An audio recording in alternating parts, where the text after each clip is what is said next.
Oke, shalom, selamat pagi semuanya. Kita bersyukur dan berterima kasih pada Tuhan. Pagi hari ini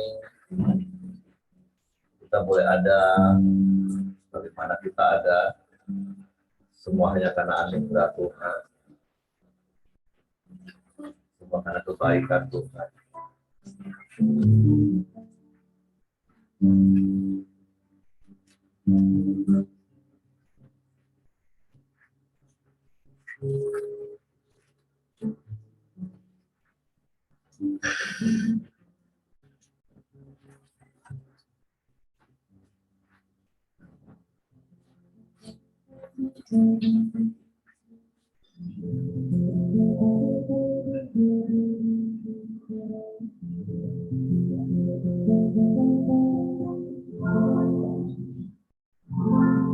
Bapa, kami bersyukur, kami berterima kasih kepadamu. Kalau kami boleh ada pagi hari ini, sebagaimana kami ada, itu semua karena anugerah-Mu. Semua karena kebaikan-Mu. Semua karena kasih setia-Mu yang terus Engkau nyatakan dalam hidup kami. Sungguh tak habis-habisnya rahmat-Mu bagi kami. Tak berkesudahan kasih setia-Mu. Selalu baru setiap pagi dalam hidup kami. Kami bersyukur dan kami bangga punya Allah yang seperti-Mu. Allah yang mengasihi kami apa adanya. Dan Kau sudah mencurahkan kasih-Mu yang sempurna, yang ajaib dalam hidup kami. Bahkan semakin hari semakin bertambah kasih-Mu dalam hidup kami. Sebab itu pagi hari ini kami menghampiri tahta kasih karunia-Mu dengan hati yang bersyukur kepadamu, dengan mulut yang penuh dengan pujian pengagungan kepadamu. Sebab sungguh Engkau Allah yang layak dipuji, Engkau Allah yang layak disembah. Sebab Engkau ajaib Tuhan. Kami memuji kebesaran-Mu.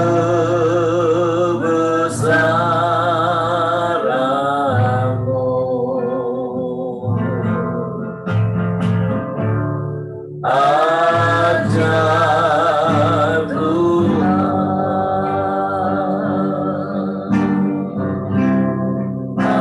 Ajaib Tuhan. Kami memuji kebesaran-Mu.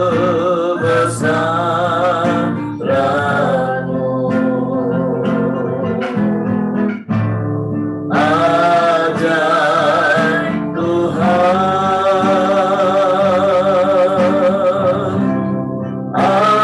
Ajaib Tuhan. Kami memuji kebesaran-Mu.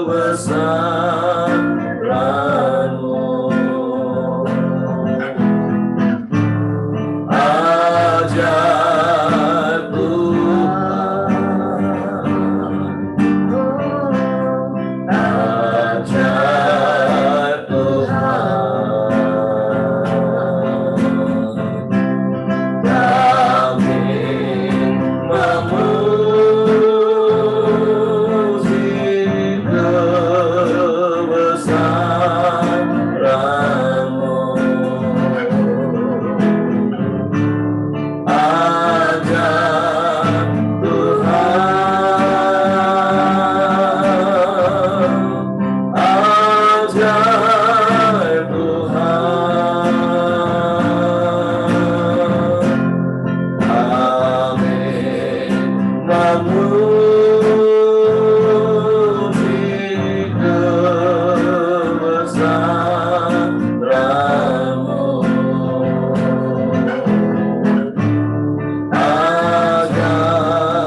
seperti-Mu.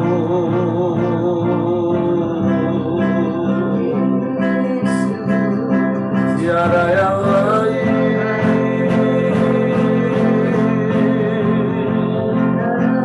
tiada yang sama.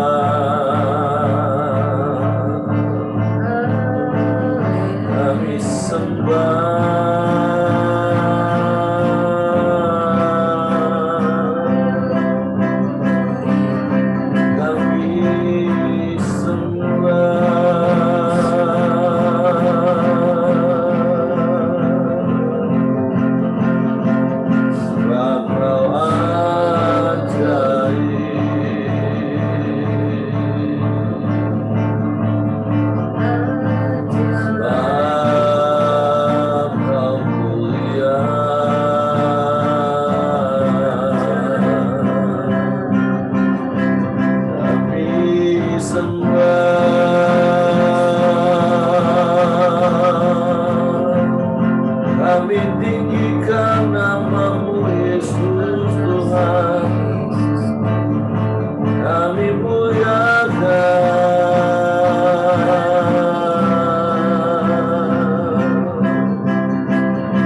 Haleluya.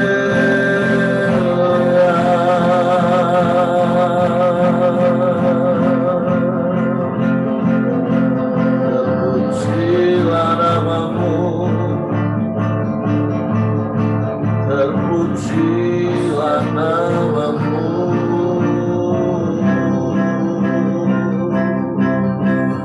Kami sembah.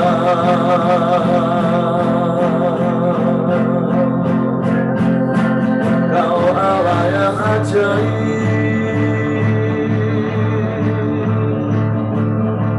Kau Allah yang dahsyat, Kau Allah yang hebat. Tiada yang mustahil bagi-Mu. Kau sanggup lakukan segala perkara, semua yang terbaik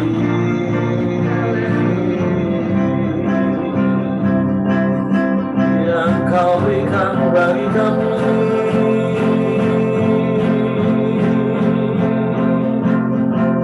Kau segalanya,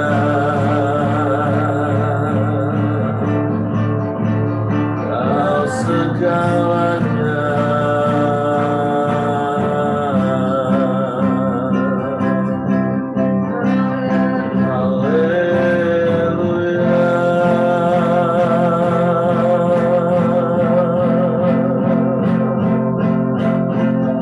Betapa hati kami limpah dengan ucapan syukur kepada-Mu, sebab Engkau baik Tuhan. Engkau sungguh baik, Engkau sangat baik, dan tidak ada Allah yang seperti-Mu. Tidak ada yang lain, hanya Engkau. Kau satu-satunya penolong yang ajaib, Kau Allah yang dahsyat. Kami sembah,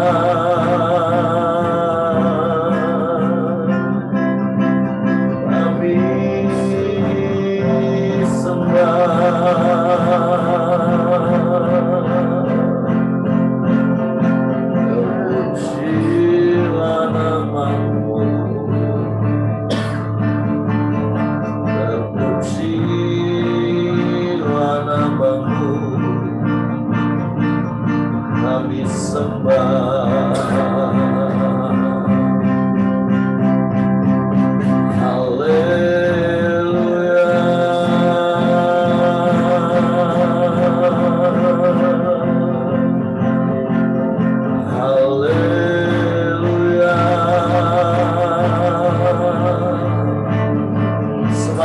satu-satunya Allah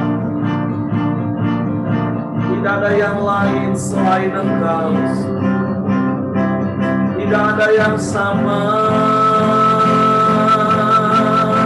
seperti-Mu Tuhan. Kami sembah,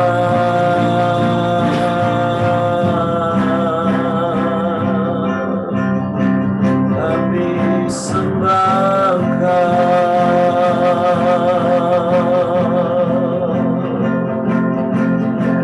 Sebab semua hanya karena anugerah-Mu,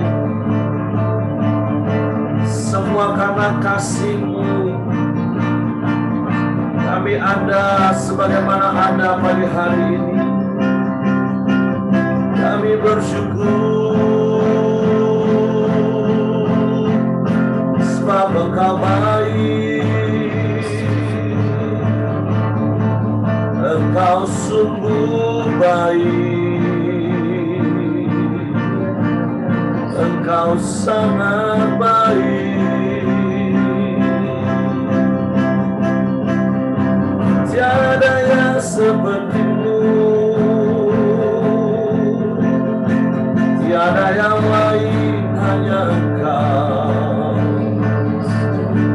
Sebab kami bersyukur kepada-Mu.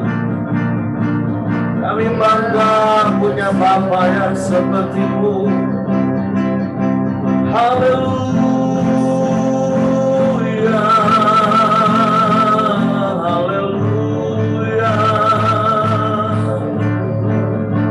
Terpujilah nama-Mu,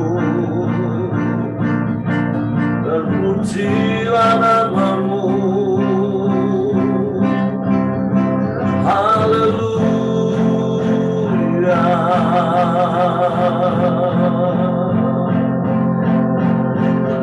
Haleluya.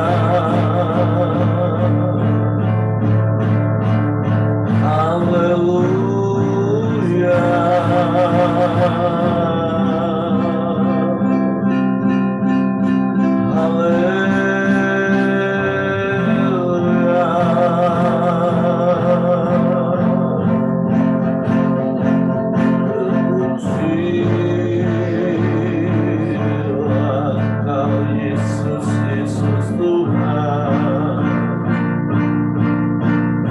Bersyukur buat kasih-Mu yang membuat kami ada hari ini.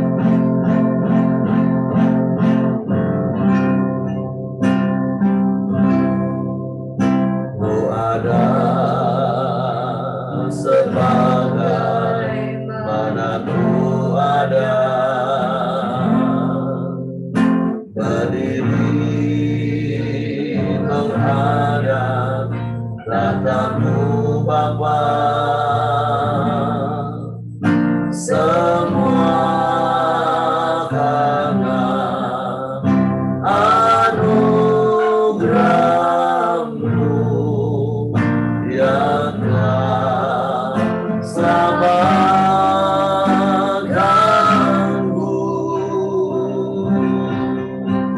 Ku hidup dalam salah kelimpahan. Mulai aku untuk melayani Tuhan.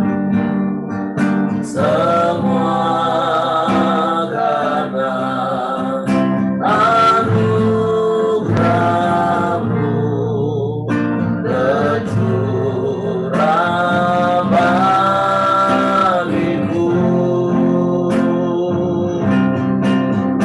Besar anugerah-Mu, amin. Melimpah kasih-Mu, haleluya. Semakin hari semakin bertambah besar anugerah-Mu. Oh, ada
Semakin hari semakin bertambah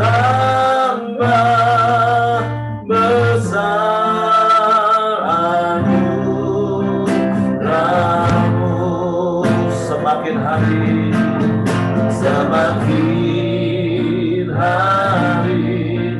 semakin bertambah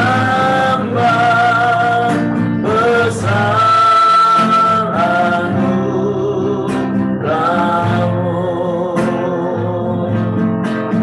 Semakin hari semakin bertambah besar anugerahmu. Sekali lagi mari katakan, semakin hari semakin bertambah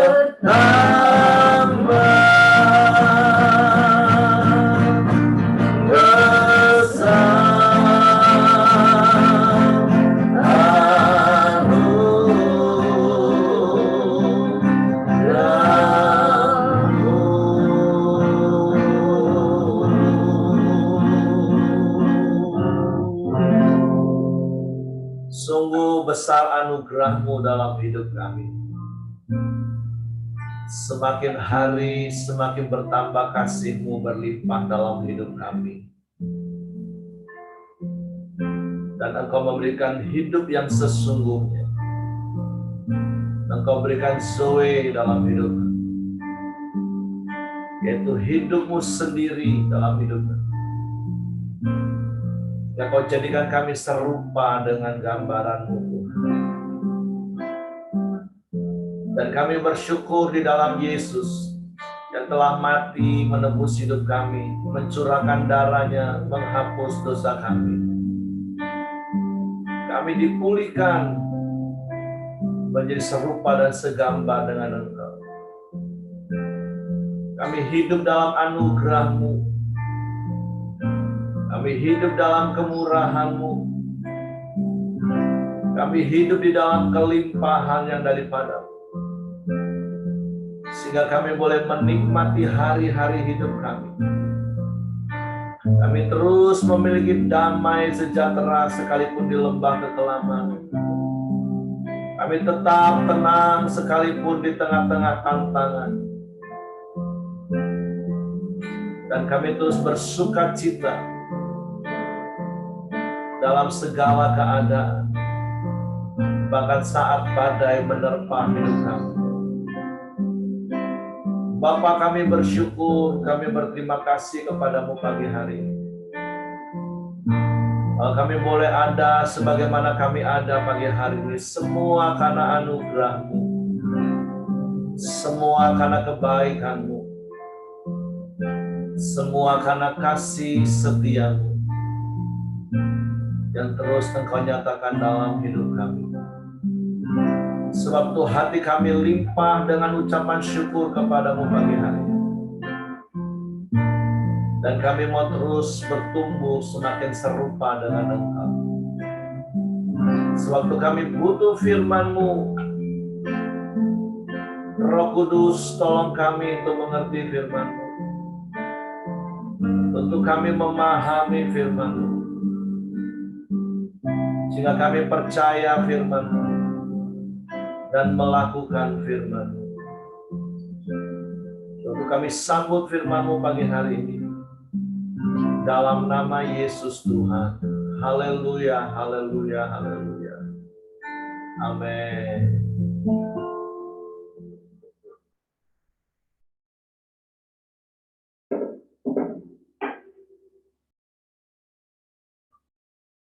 Shalom, selamat pagi semuanya Bapak Ibu.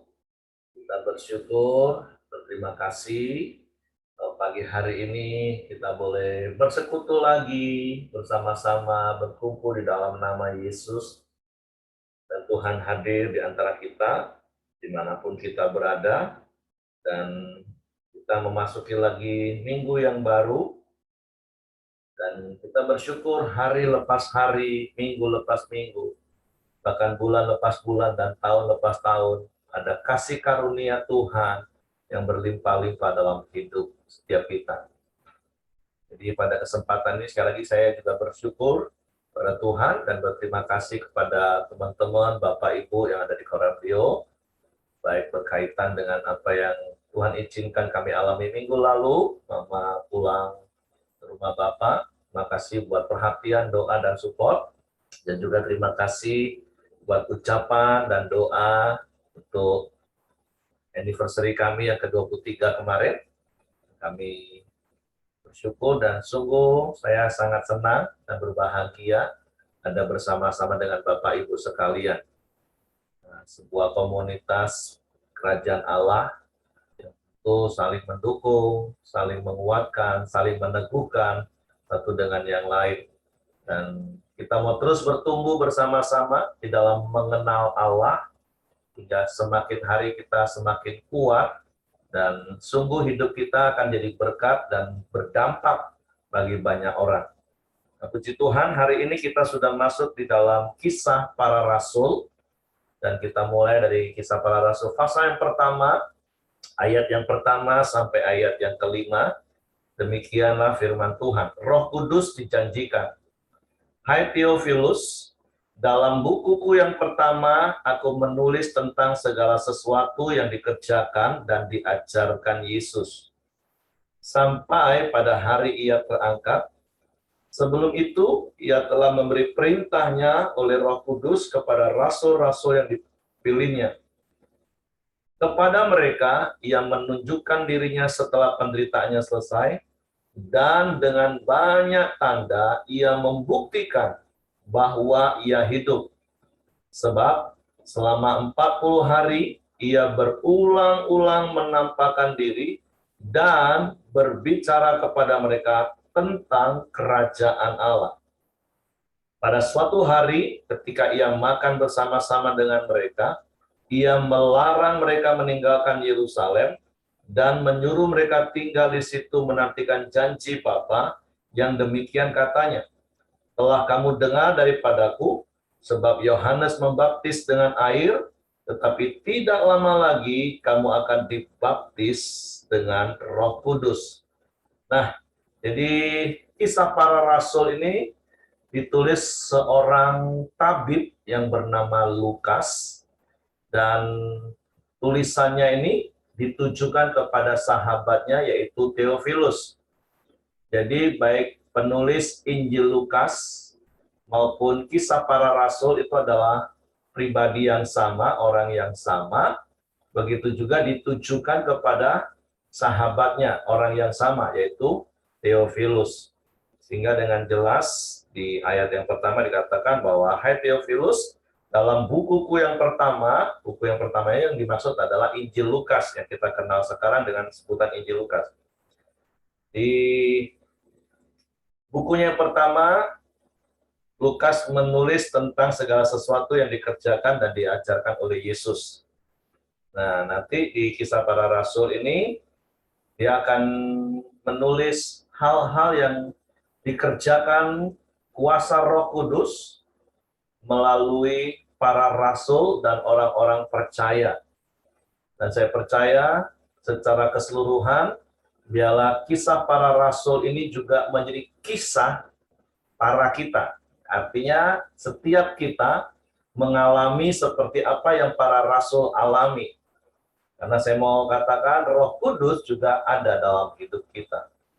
Sehingga seperti kisah-kisah yang akan kita pelajari di sepanjang Kisah Para Rasul ini, biarlah kisah itu juga menjadi kisah hidup kita, di mana Roh Kudus berkarya dalam hidup kita.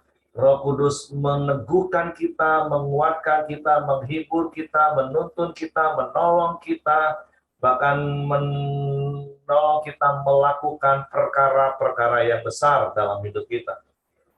Oleh sebab itu, mari kita terus bersekutu dengan Tuhan, memiliki hubungan yang intim dengan Tuhan, melalui kuasa Roh Kudus yang ada dalam hidup kita, di dalam nama Yesus. Firman Tuhan mengatakan bahwa Injil Lukas itu mengisahkan tentang apa yang Yesus ajarkan, Yesus lakukan sampai dia terangkat ke surga. Nah, hari ini di ayat yang ketiga, kita juga diteguhkan lagi bahwa Allah yang kita sembah di dalam nama Yesus Tuhan, Dia memang Allah yang pernah mati, tetapi Dia tidak mati selamanya, tetapi Dia hidup. Dan seperti ada satu pujian lama katakan gini, sebab Dia hidup, ada hari esok, sebab Dia hidup, ku tak gentar, karena ku tahu Dia pegang hari esok. Hidup jadi berarti sebab Dia hidup. Kita bersyukur karena Yesus hidup, Dia jadikan hidup kita menjadi hidup yang berarti. Dan ayat yang 3 katakan, berulang-ulang Yesus menampakkan diri kepada murid-muridnya dan membuat tanda-tanda mujizat kuasa yang heran, walaupun tentu secara detail tidak dicatat oleh firman Tuhan, karena hal yang jauh lebih penting dari hanya sekedar tanda dan mujizat adalah pesan yang Yesus sampaikan berulang-ulang, bahkan ketika Dia bangkit dari kematian, dan selama 40 hari Dia menampakkan diri berulang-ulang, yaitu untuk memberitakan tentang apa? Tentang kerajaan Allah. Jadi terlepas bicara tentang tanda dan mujizat yang memang ayat 3 katakan, Yesus menunjukkan dirinya hidup dengan banyak tanda dan mujizat, yang sekalipun saya katakan tadi tidak dicatat apa saja yang Yesus lakukan, tapi lebih daripada hanya sekedar tanda dan mujizat, ada kabar yang harus benar-benar kita fahami, kita mengerti, yaitu Yesus tetap meneguhkan murid-murid tentang kerajaan Allah. Karena itulah hal penting yang Yesus bawa sejak Dia datang ke dalam dunia, yaitu memberitakan tentang kerajaan Allah.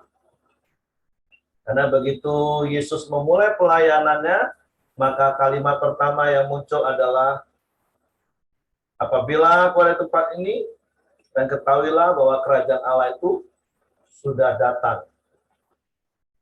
Dari sudah dekat sampai sudah datang dan ada di antara kamu. Jadi betapa pentingnya kita mengetahui tentang yang namanya kerajaan Allah. Dan saya mau meneguhkan setiap kita, bahwa setiap kita orang-orang yang percaya kepada Yesus, memberi diri dibaptis, dan dipenuhi dengan Roh Kudus, itu adalah anak-anak kerajaan. Kalau Bapak Ibu pernah ingat kisah tentang perumpamaan gandum dan ilalang, di situ disebutkan bahwa kita ini adalah anak-anak kerajaan. Oleh sebab itu, marilah kita hidup dengan cara-cara kerajaan Allah. Biarlah kehidupan kita juga menghadirkan kerajaan Allah di muka bumi. Seperti doa yang kita naikkan juga setiap hari di dalam Koram Deo, itu datanglah kerajaanmu, jadilah kehendakmu di bumi seperti di surga. Dan saya berdoa supaya itu bukan hanya sekedar doa lip service kita, tetapi itu benar-benar menjadi kerinduan kita dan praktek hidup kita, bahwa kita menghadirkan kerajaan Allah di muka bumi, dimanapun kita berada. Di rumah kita, di toko kita, di tempat usaha kita, bahkan, di gereja kita, yang hadir adalah kerajaan Tuhan, bukan kerajaan seseorang. Nah, oleh sebab itu, mari kita mengerti betul tentang kerajaan Allah, kerajaan surga. Jadi bicara tentang surga berkali-kali saya katakan itu bukan bicara tentang nanti, tetapi sekarang. Setiap kita harus mengalami yang namanya kerajaan surga itu nyata. Sekali lagi kenapa?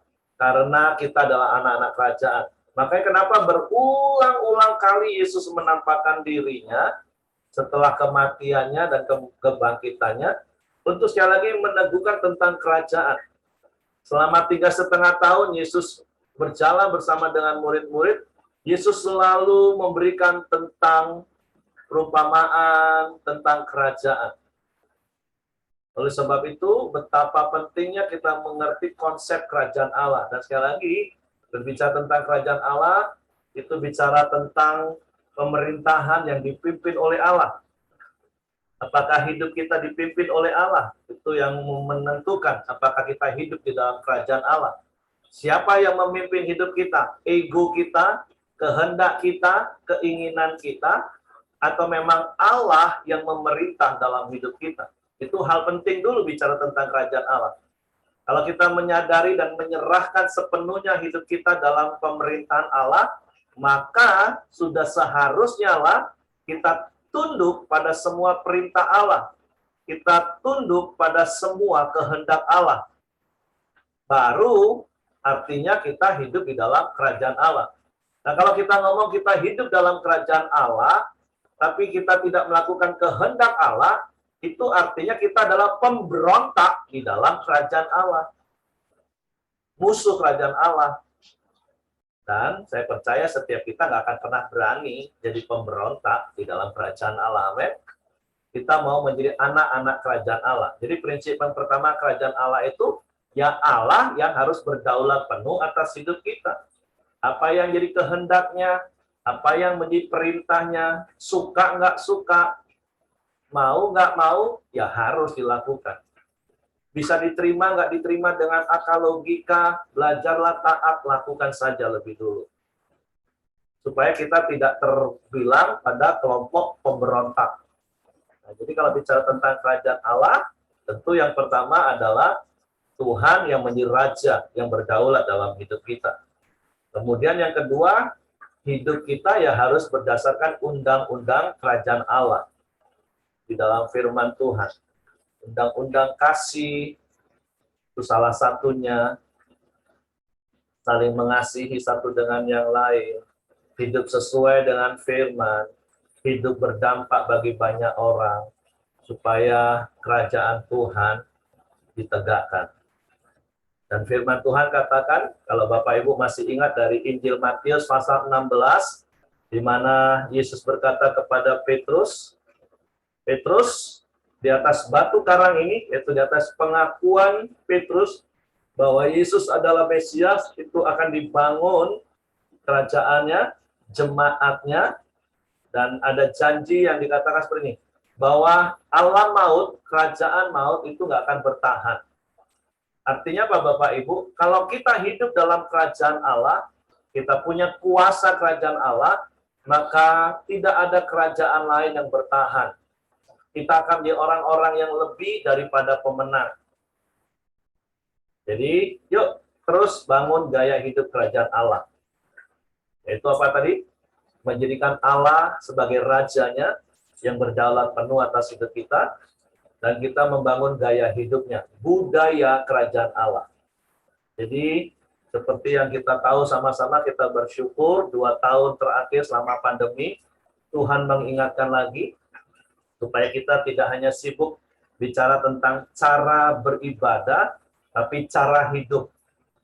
Sungguh-sungguh cara hidup kita itu cara hidup kerajaan Allah, supaya Allah dipermuliakan. Nah, yang berikutnya ayat yang keempat dan yang kelima, Bapak Ibu, kita sangat-sangat mungkin bisa hidup dengan gaya hidup kerajaan Allah, karena Tuhan memberikan Roh Kudus-Nya dalam hidup kita. Makanya ayat yang keempat katakan, pada suatu hari ketika ia makan bersama-sama dengan mereka, ia melarang mereka meninggalkan Yerusalem dan menyuruh mereka tinggal di situ menantikan janji Bapa yang demikian katanya. Telah kamu dengar daripadaku, sebab Yohanes membaptis dengan air, tetapi tidak lama lagi kamu akan dibaptis dengan Roh Kudus. Nah, di situ ada kata melarang. Bahasa Yunani-nya itu memakai kata paragelo. Bukan hanya cuma sekedar menghimbau, tapi itu melarang dengan keras. Wanti-wanti jangan tinggalkan Yerusalem pokoknya, sebelum engkau diperlengkapi dengan kuasa Roh Kudus. Nah, jadi karena hanya kuasa Roh Kuduslah akan membawa kita pada seluruh kebenaran firman, kepada seluruh kebenaran kerajaan Allah, yang akan menolong kita bisa hidup dengan gaya hidup kerajaan Allah. Tapi sekali lagi saya bersyukur dan saya meneguhkan berkali-kali Bapak Ibu yang ada di tempat ini, setiap engkau yang percaya kepada Yesus, memberi dirimu dibaptis, engkau menerima karunia Roh Kudus. Dan Roh Kudus yang akan memimpin setiap kita kepada seluruh kebenaran firman Tuhan. Tentu itu bukan sebuah proses yang tiba-tiba, begitu kita dibaptis, terima Roh Kudus, terus kita menguasai seluruh firman Tuhan. Enggak seperti itu. Itu proses seumur hidup belajar. Dan prinsip yang pernah saya katakan juga, maka tidak akan ada satu gereja, apalagi satu orang yang mengerti seluruh kebenaran. Enggak ada. Makanya yuk kita saling melengkapi satu dengan yang lain.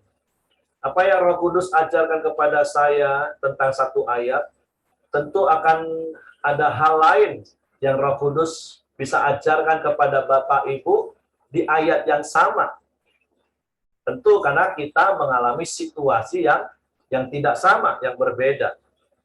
Jadi, yuk hidup dalam pimpinan tuntunan Roh Kudus, peka dengar arahan Roh Kudus, yang tentu akan membawa kita kepada seluruh kebenarannya, dan itu yang akan membawa kita memiliki gaya hidup kerajaan Allah. Jadi itu saja yang ingin saya sampaikan pagi hari ini, yaitu yang pertama, bahwa Kisah Para Rasul itu ditulis oleh Tabib Lukas kepada sahabatnya Theophilus. Kalau Injil Lukas itu bicara tentang apa yang Yesus lakukan dan ajarkan, tetapi Kisah Rasul akan banyak cerita tentang karya Roh Kudus melalui para rasul. Kisah-kisah hidup para rasul. Yang saya katakan tadi, saya berdoa, biarlah itu juga menjadi kisah hidup kita, hidup yang dipimpin oleh Roh Kudus, hidup yang melakukan kuasa dan karya Roh Kudus, yaitu hidup dalam kerajaan Allah. Oke, itu saja yang saya sampaikan. Mungkin Bapak Ibu yang lain boleh tambahkan sesuatu yang Tuhan taruh dalam hidup Bapak Ibu melalui ayat-ayat Kisah Rasul 1, ayat 1-5 ini. Nah, seperti yang saya katakan tadi, saya percaya Roh Kudus bisa mengajarkan hal yang berbeda untuk ayat yang sama, karena setiap kita mempunyai situasi yang berbeda.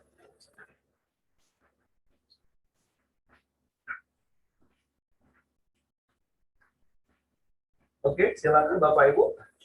Ada yang mau sampaikan sesuatu?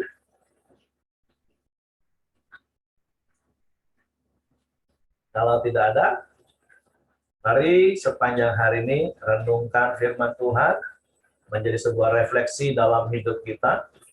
Apakah hari ini, sampai hari ini, kita benar-benar menunjukkan gaya hidup kerajaan Allah? Atau kita masih menunjukkan gaya hidup kerajaanku? Yang aku pimpin dengan caraku, kehendakku, keinginanku, dan kemauanku. Hingga setiap kali akhirnya berbenturan.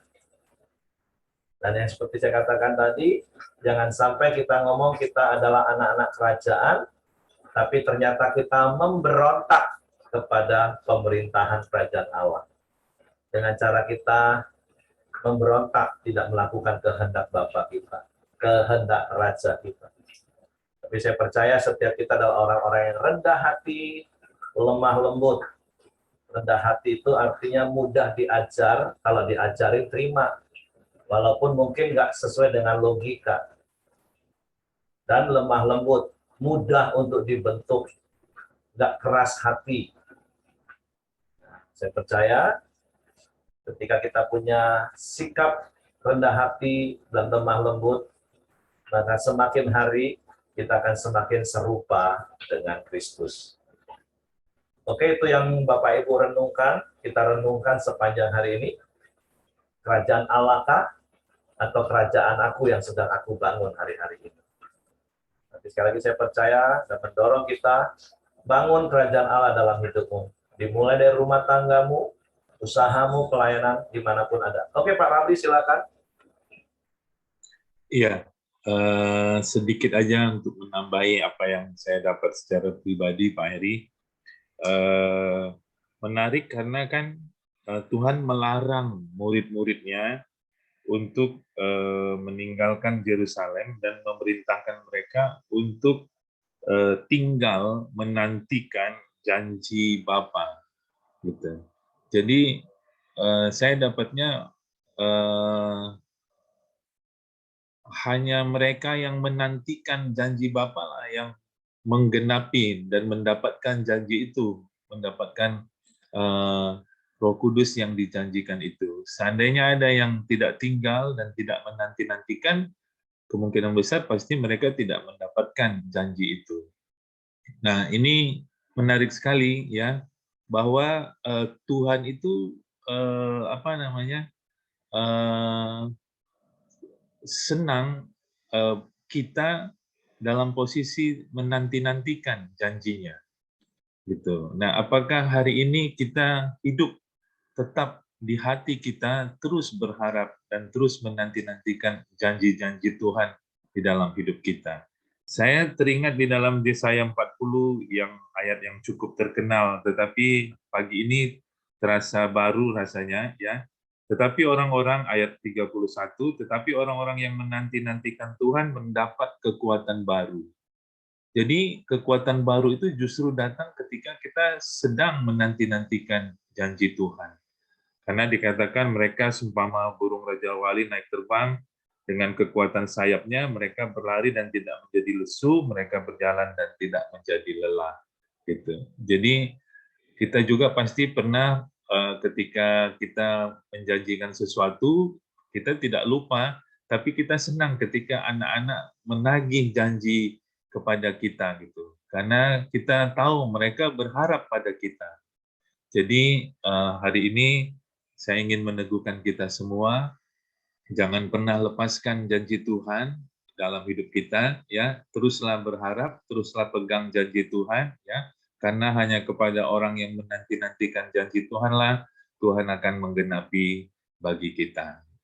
Itu aja yang saya tambahkan, Pak Eri. Terima kasih. Oke, terima kasih Pak Ramli. Ya, jadi seperti Pak Ramli tadi katakan, hanya bagi orang yang menanti-nantikan janji Tuhan, sampai pada waktunya janji Tuhan itu digenapi. Tentu dalam konteks kisah ini kita ngerti betul, orang-orang yang melihat secara langsung Yesus naik ke surga, yang mendengar juga janji tentang ini, Paulus mencatat di surat kepada jemaat Korintus itu lebih kurang 500 orang. Tapi kita tahu sama-sama hanya sekitar 120 orang yang akhirnya setia sampai akhir menantikan janji Bapa, pencurahan Roh Kudus di Kisah Para Rasul pasal yang kedua. Sehingga mereka dipenuhi dengan Roh Kudus. Nah, tentu dalam konteks zaman sekarang, sekali lagi, Roh Kudus itu dicurahkan sebuah, kalau saya boleh memakai kata formula, itu orang yang percaya Yesus, memberi diri baptis, dan kita diberi Roh Kudus. Tapi saya setuju dengan apa yang Pak Ramli tadi katakan di Yesaya, konteks yang sama untuk kita menanti-nantikan janji Bapa, itu akan membuat kita mendapatkan kekuatan baru. Karena saya mau katakan seperti ini, hanya orang yang punya pengharapan, yang terus menanti-nantikan janji Tuhan itu akan tetap kuat. Karena seperti pernah saya katakan seperti ini, orang bisa bertahan hidup tanpa makan, tapi dengan minum itu bisa 40 hari. Ini hanya berdasarkan survei medis yang pernah saya baca, ya, pengetahuan sains maksudnya. Orang ya hanya tanpa makan tapi masih minum, itu bisa 40 hari bertahan. 4 hari tanpa makan, tanpa minum, orang masih bisa bertahan. Tapi orang nggak akan bertahan 4 detik tanpa pengharapan. Artinya selama Bapak Ibu masih punya pengharapan untuk terus menanti-nantikan janji Tuhan, kita akan tetap kuat. Seperti ilustrasi berdasarkan percobaan di laboratorium seorang profesor tentang seekor tikus yang ditaruh di dalam baskom ember yang berisi air, yang satu ditutup rapat tanpa sedikit pun cahaya, sementara di ember yang satu air yang sama ditaruh tikus, tapi tutupnya dikasih lubang kecil. Dan akhirnya ketika keesokan paginya dibuka kedua tutup itu, maka di ember yang nomor 1 tadi tikus itu sudah mati. Tapi di ember nomor 2, tikusnya masih hidup dan masih berusaha walaupun sudah semakin lemah. Kenapa? Karena ada setitik harapan. Nah, kita percaya seperti di Injil Yohanes pasal 21 ayat yang terakhir, Yesus katakan, berbahagialah orang yang tidak melihat namun percaya. Artinya kita tidak melihat pertolongan nyatanya, tapi kita punya pengharapan bahwa Tuhan kita pasti akan menolong tepat pada waktunya. Itu akan membuat kita menanti-nantikan janji Tuhan, itu yang membuat kita punya pengharapan, dan orang yang punya pengharapan itu akan tetap bertahan hidup sampai melihat janji Tuhan. Tapi orang-orang yang nggak punya pengharapan, mereka akan putus asa, dan bahkan mereka bisa bunuh diri. Hanya bisa bertahan 4 detik kalau orang nggak punya pengharapan. Tapi seperti Pak Ramli tadi katakan, yuk kita jadi orang yang terus menanti-nantikan Tuhan. Hingga kita mendapatkan kekuatan seperti sayap Raja Wali, di tengah badai sekalipun kita tetap berharap dan kita bisa terbang tinggi. Oke, jadi terima kasih untuk Pak Ramli, satu kebenaran firman Tuhan. Siapa yang mau tambahkan sesuatu? Silakan. Ya, puji Tuhan. Selamat pagi semuanya. Pagi. Ya, saya teringat kalau berkata sebuah janji. Kalau waktu anak-anak saya masih kecil-kecil dulu, suami saya itu pernah berjanji kalau untuk bawa anak-anak jalan naik kapal pesiar, kan. Nah, saya ingat dengan kata sebuah janji. Jadi sampai hari ini janji itu tidak terlaksana. Kenapa? Karena satu, saya itu tidak meminta, karena ya hanya janji saja gitu. Nah, tapi nggak pernah, kita kan kalau kepingin itu sesuatu pasti kita minta gitu kan. Meskipun itu belum terlaksana, tapi kita minta dengan hati yang rindu, itu pasti terlaksana gitu. Karena saya ingat juga apalagi kita adalah seorang penolong ya.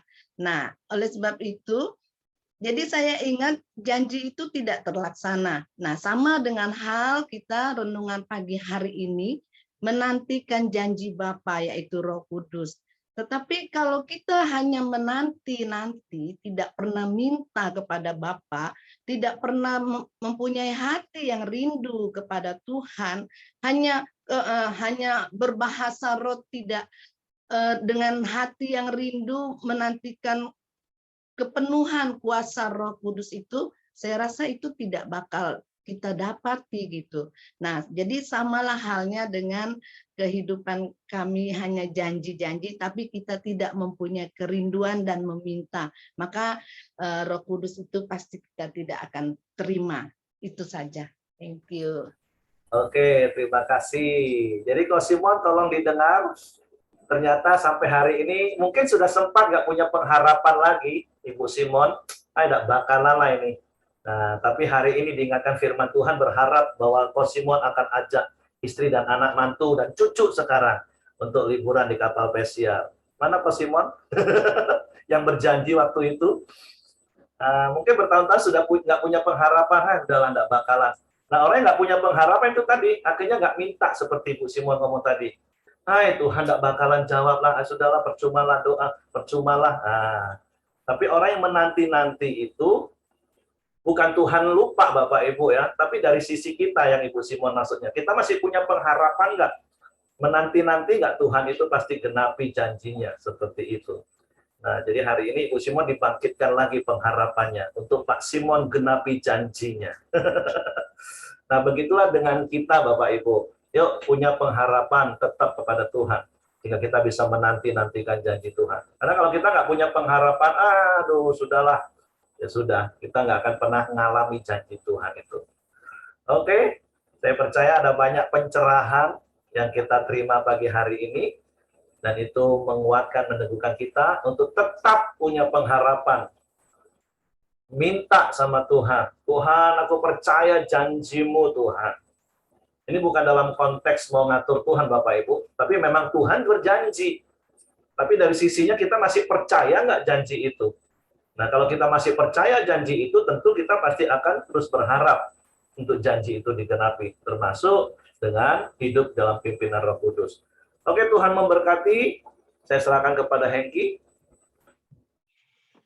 Mari kita masuk dalam doa sepakat kita di pagi hari ini.